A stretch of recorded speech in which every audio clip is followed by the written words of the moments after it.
使いましょう。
キース様、帝国軍に城を包囲されてしまいました。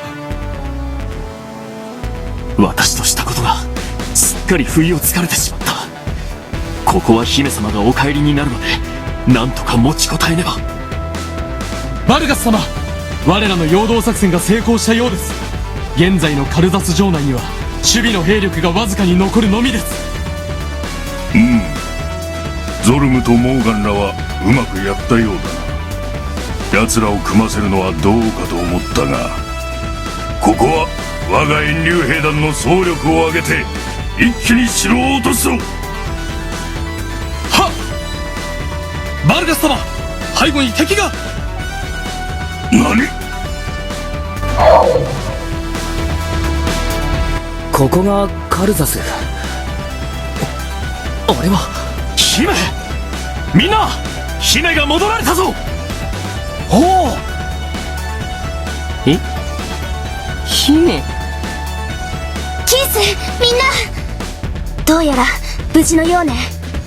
それにしても人が留守の間を狙うなんて帝国軍らしいやり方ね。これもまた兵法へ。あの程度の作戦も見抜けぬお前が愚かなだけのことよ。バカにしたわね。絶対に許さないんだから。しかしシェリーがカルザスのお姫様